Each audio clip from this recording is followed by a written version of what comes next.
All right, so. Oh.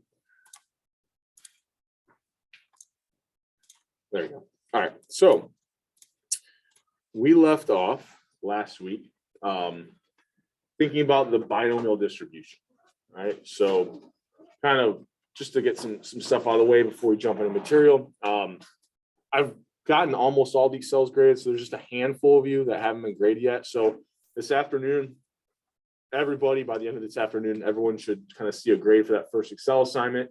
I also have all the videos ready to go. So I'm going to be uploading them to our YouTube playlist this afternoon, which is me working through the practice exam problems. So I'll kind of put them up in smaller kind of segments. So I've cut them up a little bit and I've got them kind of all ready to go. So those will pop up there this afternoon in the YouTube playlist, as well as today's recorded lecture. We're going to have all of that to kind of study, help you as you're studying for the exam, which is in class on Friday. You also have that Connect and Excel assignment due by the end of the day, Thursday. So try to get that out of the way early in the week. So you can kind of spend some time kind of reviewing for the exam. Although those assignments will also kind of help you kind of prepare for the exam as well. So if you have any questions over anything, kind of homework or even just studying for the exam, my office hours will be as usual this week, 2 to 4 today and Wednesday, and then 3:30 to 4:30 on Tuesday, Thursday. If those times don't work, reach out to me. I'll be around a lot. It's just a matter of kind of, I can guarantee I'll be in my office during those times. And so if you need to find another time, send me an email. We can kind of coordinate something. Okay. Other than that, I think it should cover. Any other questions from you before we kind of jump into the material? And we'll go over more of the exact or the kind of logistics of the exam on Wednesday, kind of a number of questions. We'll take a look at the formula sheet together and do some review. Okay. No questions from you before we jump into the material today? All right, so we had the binomial distribution. Was when we were interested in finding the probability of different numbers of successes out of a certain number, right? Out of our n number of trials. So the Poisson is going to be similar, and we're going to approach it like with all the same sort of like principles and everything. It's just that we're looking for a certain number of successes over a given space, over a given interval. Now, usually this is a time interval. I'll show you an example at the end of class today where we're thinking about a spatial interval, and I'll kind of make some, point out some situations where that might be useful to think about as space. But for any example I give you on the exam, we're going to be thinking about this as a certain number of successes over a given time interval. Okay. Excuse me. So the things that we need to be true is that we can't have overlaps in these time intervals. So if I'm thinking about something like over the next hour, well, I can't, I need to think about each hour as kind of beginning and then stopping like wherever the last left off. There can't be any kind of overlap there. It also has to be that over any equally sized interval, that the probability of seeing a different number of successes is going to be exactly the same, so that the average rate is consistent over any interval of the same length. So if I'm thinking about something like the number of car accidents on a given road over a day, right, that's my time interval. It has to be that the average number of crashes would be the same today, tomorrow, the next day, right? Kind of that average rate would be consistent across that time, those different time intervals. I'll never give you anything that kind of like tries to trip you up here, but just kind of making sure that we have this is the setup. So we then might be interested in something like, okay, well, over the next day, what's the probability I see 5 car crashes on this road, right? Or what's the probability I see 6? Well, now that's all going to depend on what the average number of accidents I see is, right? If I told you, over a given day, there's usually 5 accidents on this road, well, the probability that you would see 50 accidents over a given day then is going to be relatively low, right? So this is the general idea behind what we're doing. So just like with the binomial, to find the probability of a certain number of successes, this is going to be our probability mass function, okay? So I actually think this is probably easier to deal with in the binomial. There's not as many factorials. Notice we still have a factorial down here in the denominator, but everything else is just taking a number to another power. So this lambda here, this Greek letter lambda, this is just going to represent the average rate we typically see. So if I'm thinking about something like number of car crashes over a given day, maybe the average I see is 5. That would be my lambda. And then I'm interested in finding the probability. What's the probability I see 8 car crashes today? Well, then that would be my value for X. That's what I'm interested in finding the probability of. So maybe I'll come back here in a second, but maybe another way to think about that probability mass function, I probably should have this written up there, is really we're still looking for the probability that X takes on a certain value. It's just that now the function that gives us the probability is going to be that Poisson distribution function, right? So kind of thinking about that probability mass function is really giving me the probability I see that number of successes. Excuse me. Okay. So we've got lambda is going to be this average rate that we typically see. That's going to be something that has to be given to us, or that we're going to look at historical data. So like with the car crash example, I look at all the historical data and I see that on average, there's 5 accidents every day. Right?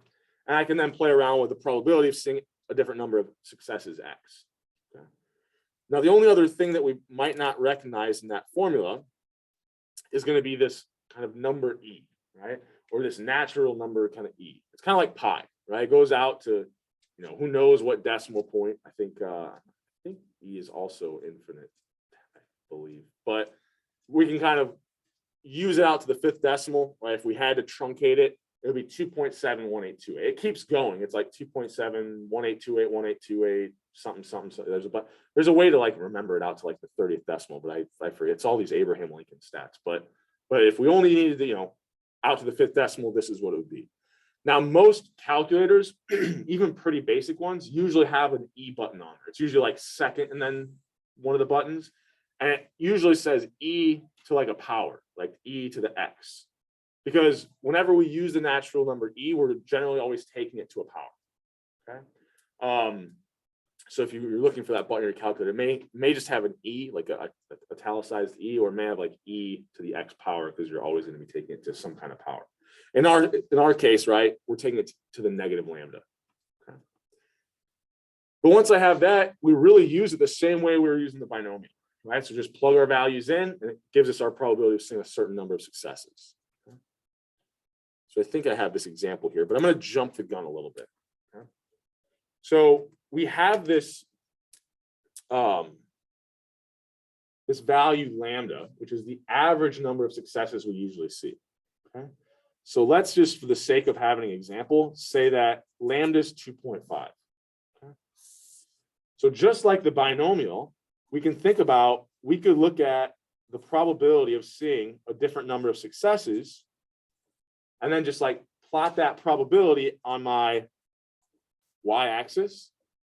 So just like the binomial, with the binomial, we said if the mean, right? So here, the average rate over a given interval is 2.5. That's just like telling me my mean, right? On average, this is what I see over this given time interval. That's my mean, right? Remember, kind of that mu represents our mean. So just like with the binomial, if our mean is 2.5, it's a discrete random variable. What are going to be the most likely outcomes? The average is 2.5. What's going to be the most likely outcomes that we see? 2 and 3. Same thing as the binomial, right? So 2 and 3 are going to be the most likely outcomes, or have the highest probability of occurring. And then as we move in either direction from that mean of, excuse me, 2.5, those probabilities will decline, right? So it's the same principle as the binomial. The outcomes, if the mean isn't an exact integer, the outcomes on either side of that value will be the 2 most likely integers we see, or the 2 most likely number of successes we see. And then the probability of higher or lower number of successes moving further from that point are just going to decline. Okay. So it kind of follows similar principles to the binomial in that sense. Okay. Any questions on that before we keep moving? So I'm jumping the gun a little bit here, kind of, but we'd have to be given this average, right? Or we're looking at data, historical data. So let's think of like a motivating example, right? So this guy, I don't know, Ladislaus something. So he wrote this book that was pretty revolutionary in mathematics and statistics. And one of the examples that he used was to kind of make a point of this Poisson distribution, was that the Prussian cavalry at the time, 0.61 soldiers were dying every year getting kicked by a horse, right? And so he's like, well, these people probably, like this is an issue, right? For the Prussian cavalry. And so you might want to project, well, what's the probability a certain number of people end up dying this year? And you can imagine, like, maybe this is not getting kicked by a horse, but some other cause of death, and a company might, have, this is morbid as it is, like wrongful death suits. And so they're interested, well, if we have 3 people die from these accidents this year, it's gonna be a real problem for us because it's gonna amass all these huge expenses, right? And so I might be interested in the probability that if on average 0.61 people are dying every year, well, what's the probability that this year I see 3 people die from whatever cause it is? In this case, it's getting kicked by a horse. So we've got our time interval of a year. We have our average rate of 0.61, so that'll be our lambda. And we're interested in finding the probability of exactly 3 soldiers. Well, we got everything we need. We actually need fewer pieces of information than the binomial. All we need is lambda, 0.61, and x, our number of soldiers here of 3. And then from there, it's just a matter of plugging things into that Poisson distribution equation, which is on the formula sheet. So we'll plug in lambda of 0.61. We'll plug in x being 3. And if I'm thinking about what this probability is going to be ahead of time, what are going to be my most likely outcomes here? My lambda is 0.61. My most likely outcomes will actually be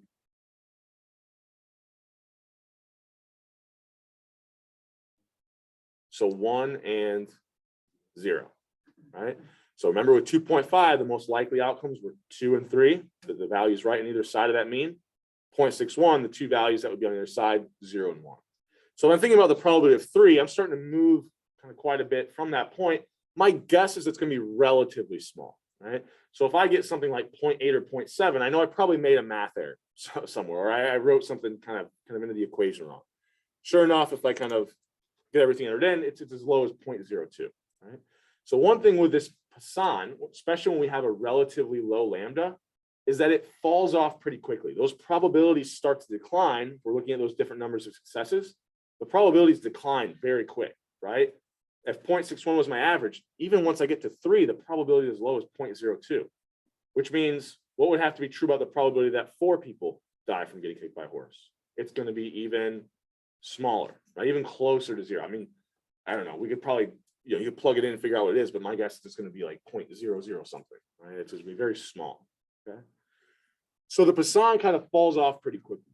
But really, this is all we have to do. It's the same process as the binomial. It's just a different formula that's giving us the probability. Okay. So let's think about a different example. So let's say I've got at a hospital, the average birth rate is 1.25. So on average, I've got just over 1 birth an hour. And I've got some staffing decisions, and I'm saying, well, look, I don't have enough people on staff if we get 3 births. So I need to figure out if that probability is relatively high or low. Because if we have 3 births in the hospital over the next hour, we don't have enough people, right?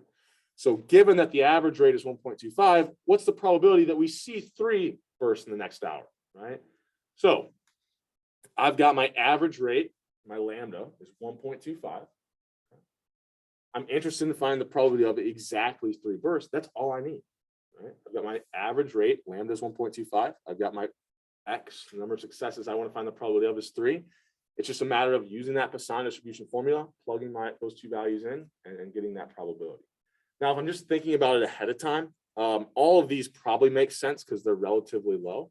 But what should be the most likely outcomes be? Or what would the most likely outcomes be here? With an average rate of 1.25.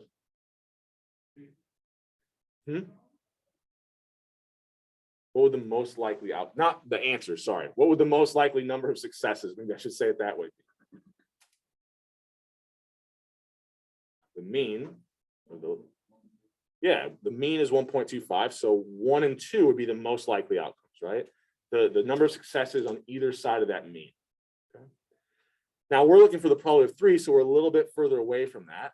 But so it's not going to be the most likely outcome, but it's not going to be, the least likely outcome either. If I'm looking at these, A and C seem a little too low, right? I'm not that far away from the mean, but I've already mentioned the Poisson distribution, the probabilities fall off pretty quick. So it's kind of hard to tell just from these answers. But if I saw something, for instance, let's say I had 0.53 as one of the answers here. I know that can't be one of the answers because if 1 and 2 are the most likely outcomes, well, if the probability of 3 was 0.53, that has to be the most likely outcome. The amount of space left, right? All the probabilities have to add up to 1. So, if I'm thinking about the most likely outcome, isn't what I'm trying to find the probability of, well, then it can't have a probability over 0.5, right? If it's not going to be one of the most likely outcomes, there's no way it could have a probability over 0.5. But none of these do. So, that'd be a different example where we could think about, we could rule out things over 0.5. But here, everything kind of makes sense. So we just actually have to plug everything in, right? So I plug in my lambda of 1.25. Now, always remember, you're taking this to the negative lambda. So don't forget that negative sign. Kind of taking something to the negative power is like 1 over it. And so if you don't put the negative in there, you get a much larger value. In fact, if you don't put a negative sign in there, a lot of the times you'll get an integer, right? Which we're looking for a probability, right? That's what the Poisson distribution function is telling us, is the probability we see this number of successes, okay? So we've got lambda, we've got x, it's just a matter of kind of plugging this into our calculator, okay? So this is, once again, if you haven't found it yet, I'll kind of harp on you again. Make sure you try to find that calculator you're going to use on the exam on Friday. Find that factorial button. It'll make your life a little easier. Now, I'll generally give you some relatively low numbers here. So 3 factorial is just 3 times 2 times 1. So even if you couldn't find it, you can probably enter it into your calculator. But it makes life a little bit easier if you kind of know where that is. Okay. Any questions on this? What would the probability of 2 have to be relative to what we just found? The average rate's 1.25. The probability of 3 births was about 0.09. So what would have to be true about the probability that we see 2 births? It's going to be, higher, right? Greater than 0.09. Okay. Because we're getting closer to that mean. Usually I talk about it as we move further from the mean, the probability gets smaller, but same idea. If we were looking at number of successes closer to the mean, the probability would be higher. So what if we wanted the probability of 2 or more births? So really what we're saying there is, what's the probability that this random variable is greater than or equal to 2? Right? So just like the binomial, if we ever want to find the probability where it's not exactly equal to a certain number, we can start to think about, okay, what are all the outcomes that fit this criteria, and just add those probabilities up, because you only ever see exactly 3 births or exactly 5, right? These are kind of mutually exclusive in that I will see one number of successes and one number of successes only. I either see exactly 3 or I see exactly 5 or exactly 9. And so if I take all the outcomes that fit this criteria, well, the first one would be that x is equal to 2, plus the probability x is equal to 3, plus the probability x is equal to 4. But where do I stop? I'm looking over a given interval, so maybe I guess I could look at like the number of women within a certain age range in the county or wherever this hospital, but like I don't really have a cap, right? Theoretically, if everybody drove into this area to this one hospital, like I guess my cap would be the number of people who could give birth in the world, but like I don't know where to stop. So this is an issue with the Poisson that we didn't have with the binomial. With the binomial, it might take us a really long time, but eventually we have a hard stop, right? A hard cap on that. So with the Poisson, it becomes even more important that we know this idea of the complement rule, right?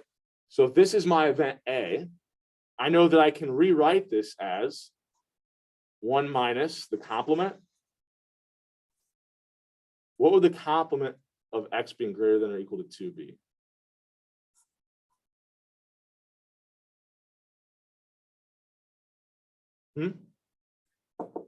So if x is greater than or equal to 2, that's my event. What would the complement of that be?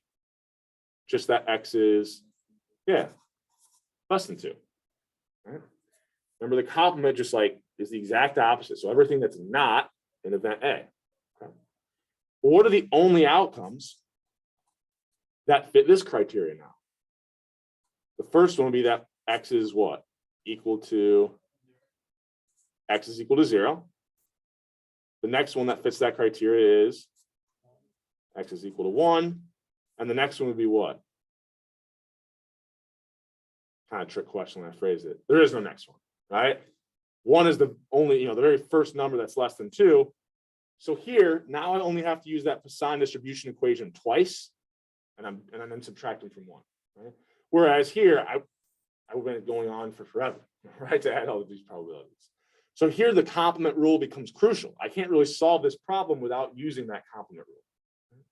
Now, from here, it's just a matter of I'll use that Poisson distribution equation. So I think it's what? Lambda to the x, e to the negative lambda over x factorial, and then lambda to the x, e to the negative lambda over x factorial.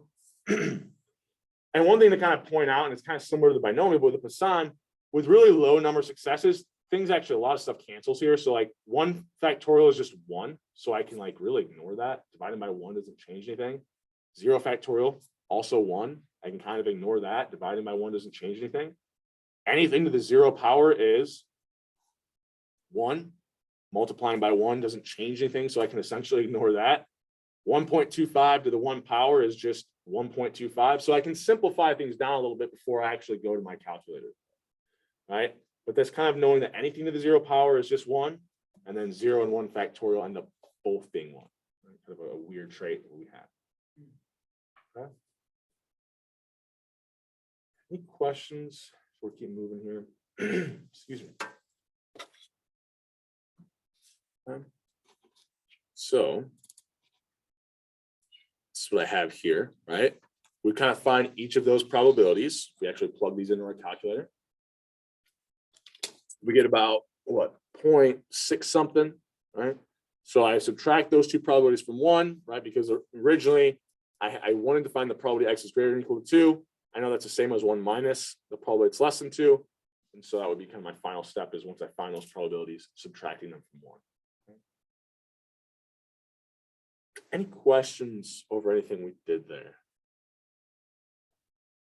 Feeling all right with this or comfortable enough? Well, we got a few more examples here that we'll work through. So just to kind of give an interesting, like I guess a little more insight into the Poisson. So as lambda changes, our Poisson distribution shape will change as well. Just like with a binomial, we kind of looked at, if we were looking at the same number of successes, thinking about a change in the probability of success kind of made it either left or right skewed. Right? Same kind of idea with the Poisson, except for the Poisson is always going to be right skewed. Now, the reasoning as to why is because it's always censored on the left side, has to stop at 0. But we already talked about the problem is that it goes off into infinity on the right side, right? Like if we're looking over a given interval, there's no stop point, right? So we're always going to have kind of this right skewed distribution. It's just that as the mean or as lambda gets higher, it starts to kind of get less and less right skewed, right? And it looks closer and closer to a normal distribution. Okay? But kind of all the principles, right? When the mean was 0.1 or lambda is 0.1, the most likely outcomes are 0 and 1. Now there's a huge discrepancy in how likely each one is, right? But 1 still is the second most likely outcome. So we're not saying that they're equally as likely. We're just saying that when you have kind of this lambda, right, the values are the two most likely. One of them, right, if the average is really low, like 0.1, well, then 0 is going to be very likely, right? But the next most likely outcome would be 1, right? So each value on either side of it.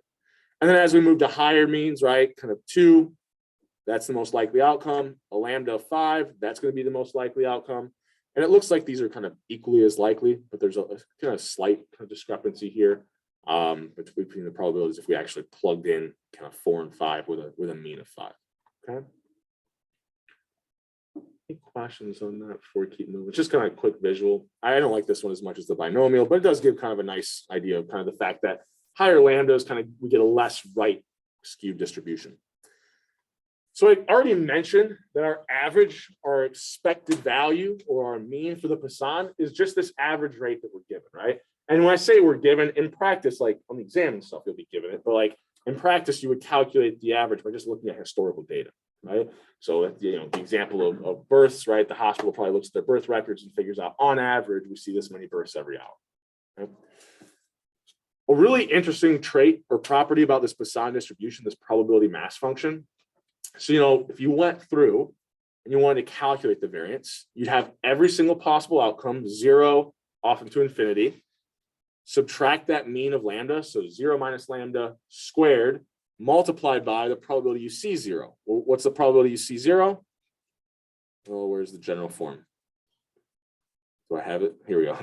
That's the probability that it's equal to 0 is plugging a 0 in there and whenever your lambda is, right? Just leaving lambda to be kind of, we're keeping the general form. So 0 minus lambda squared times this probability mass function where x is equal to 0.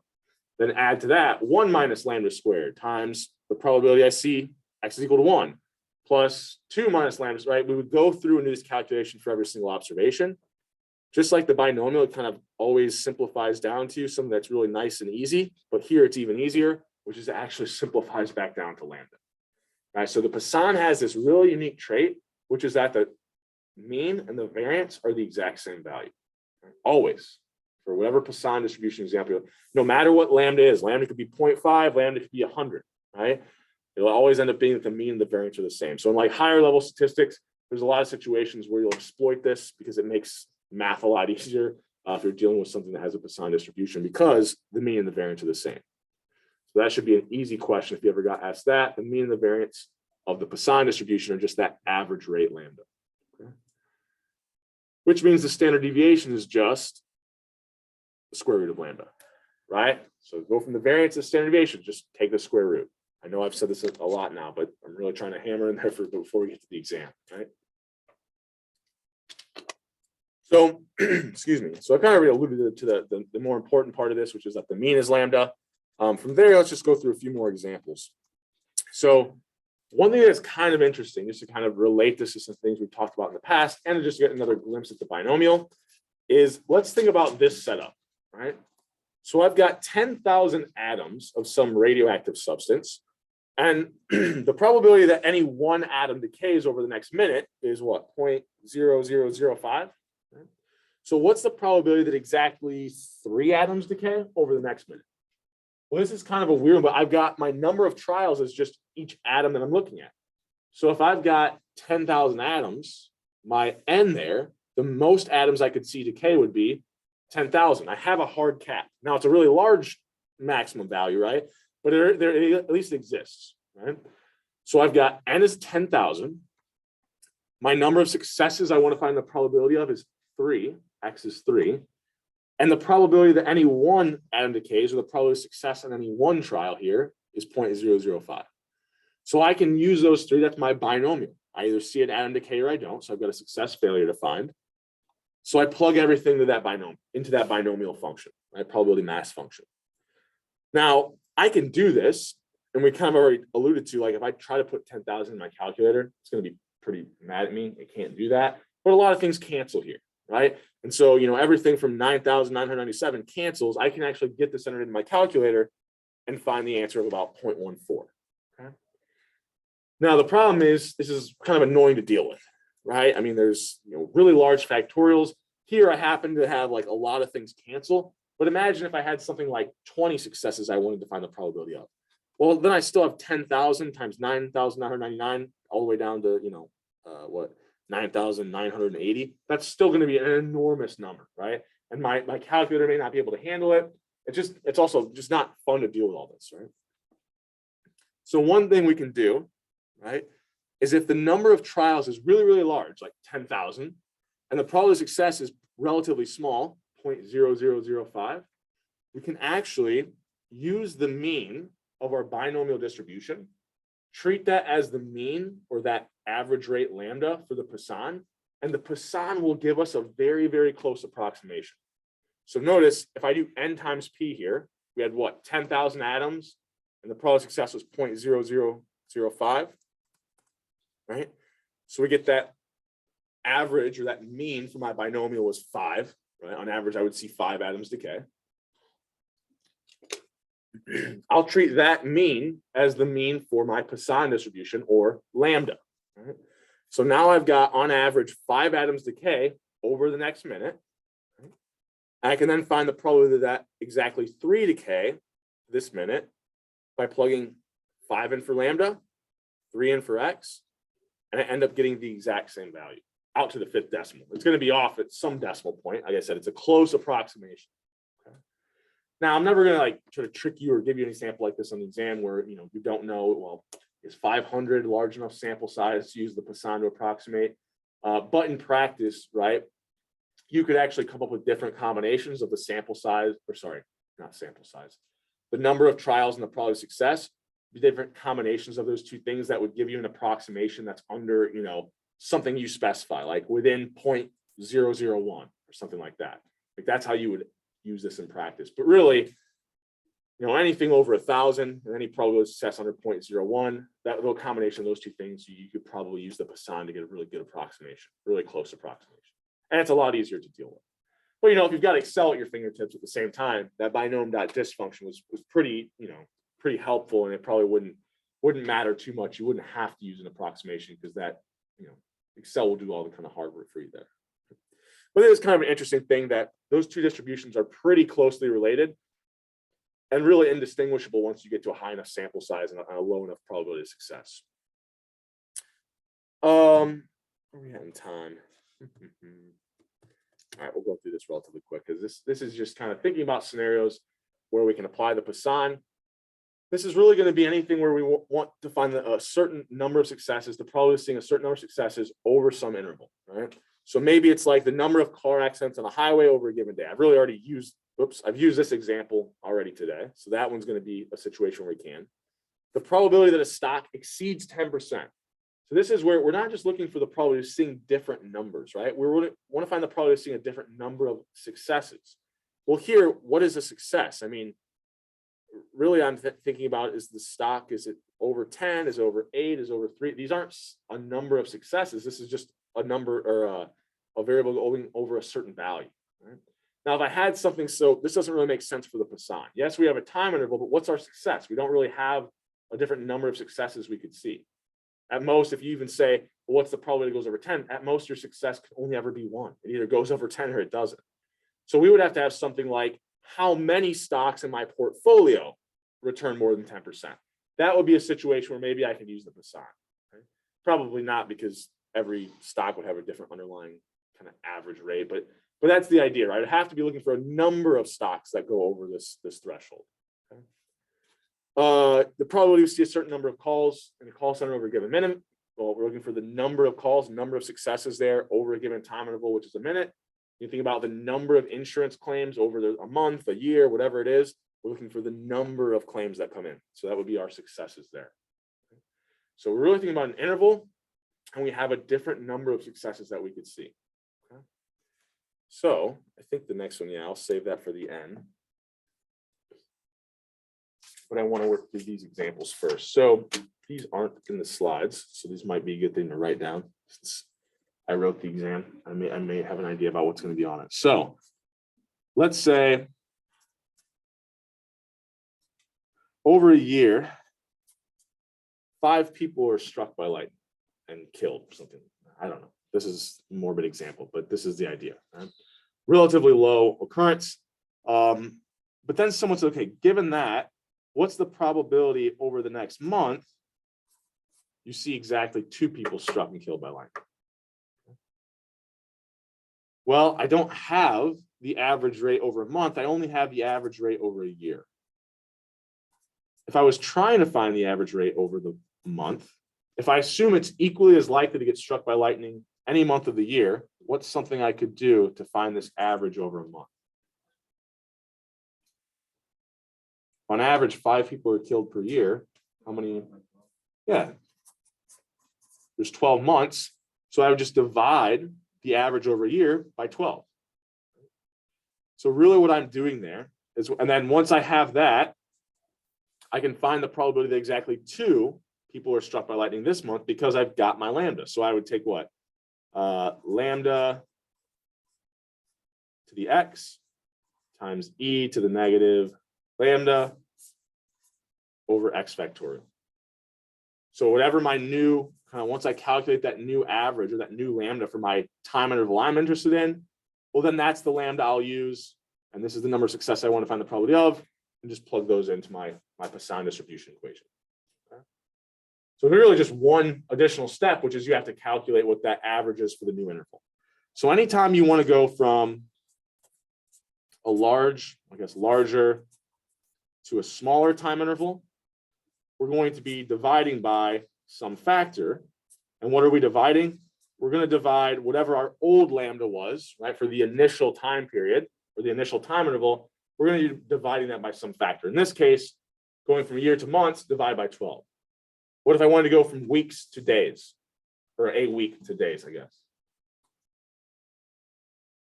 Let's say on average it was 5 every week. How many on average would it be every day? 5 divided by 7, right? There's 7 days in a week, right? So if I want to go from a week to days, I divide by 7. If I want to go from an hour to minutes, I would divide by 60, right? So I'll only ever use examples where like it's factors that you should hopefully know.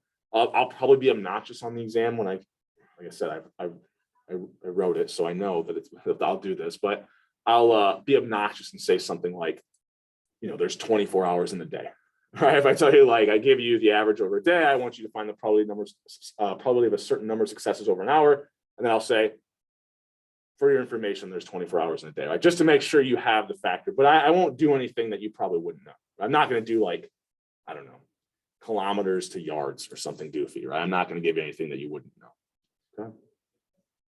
So this is what we do if we want to go from a larger to a smaller time interval, right? Year to a month. What if instead, let's say,